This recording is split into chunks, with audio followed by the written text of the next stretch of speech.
বরিশালের আওয়ামী লীগ নেতা মেয়র সাদিক আব্দুল্লাহর সময়ে তিনি ছিলেন দ্বিতীয় মেয়র হিসেবে পরিচিত। ছিলেন মহানগর আওয়ামী লীগের শিল্প ও বাণিজ্য বিষয়ক সম্পাদক। শেখ হাসিনার ফুফাতো ভাই সাবেক মন্ত্রী আবুল হাসান আব্দুল্লাহর পুত্র তৎকালীন মেয়র সাদিক আব্দুল্লাহর ডান হাত ছিলেন এই টুটুল। অনেকে তাকে সাদিকের ক্যাশিয়ারও বলতেন। নগরীর হাট ঘাট বাজার বাস স্ট্যান্ড সবকিছুই ছিল টুটুলের নিয়ন্ত্রণে। কুয়াকাটা ভ্রমণে গিয়ে সাদিকের পিস্তলের গুলিতে ডান পা হারানো টুটুলকে বরিশালে সবাই ডাকতো টুটুল মামা নামে। পা হারানোর পর কিছুদিন ক্র্যাচে ভর দিয়ে চলা টুটুল পরে লাগিয়ে নেন কৃত্রিম পা। এক পায়ের টুটুল তখন ছিলেন নগরীর আতঙ্ক, যার আয়ের প্রধান উৎস ছিল মাছের ব্যবসা।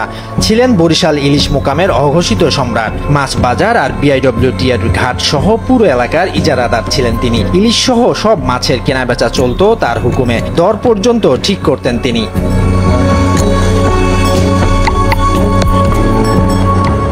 5 আগস্টের গণঅভ্যুত্থানের পর ভারতে পালাতে গিয়ে সাতক্ষীরার ভ্রমণের স্থলবন্দরে ধরা পড়েন টুটুল। রহস্যজনক উপায়ে তখন ছাড়া পেয়ে চলে যান কলকাতায়। তারপর থেকে আছেন সেখানেই। কলকাতা থেকে নিয়ন্ত্রণ করছেন বাংলাদেশের ইলিশ মোকামের ব্যবসা।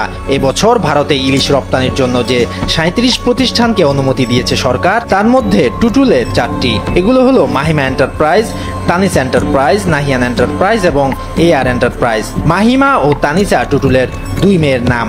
কন্যাদের নামে এই 2টি লাইসেন্স করেন টুটুল। বাকি 2টি করেন তার ছোট মামা বাবর ও মামাতো ভাই আকাশের নামে। 2019 সালে পূজার সময় বাংলাদেশ থেকে প্রথম ভারতে ইলিশ রপ্তানির যে অনুমতি দেয় সরকার, তখন থেকেই প্রতি বছর ইলিশ রপ্তানি করেন এই আওয়ামী লীগ নেতা। বেনাপোল স্থলবন্দরের মৎস্য কোয়ারেন্টাইন বিভাগের কর্মকর্তা আকসাদুল ইসলাম জানান, তানিস এন্টারপ্রাইজ গেল বৃহস্পতিবার 1360 কেজি ইলিশ পাঠিয়েছে ভারতে। বরিশালের পোর্ট রোডে থাকা ইলিশ মোকামের একাধিক ব্যবসায়ী জানান, টুটুলের পক্ষে মোকাম থেকে এই মাছ সংগ্রহ করছেন তারই লোকজন। হাসিনা সরকার পতনের পরও যারা রয়েছেন বহাল তবিয়তে। তবে মোকামের সভাপতি সম্পাদক পদে বসা 2জনই বিএনপির অঙ্গ সংগঠন জাতীয়তাবাদী মৎস্যজীবী দলের নেতা।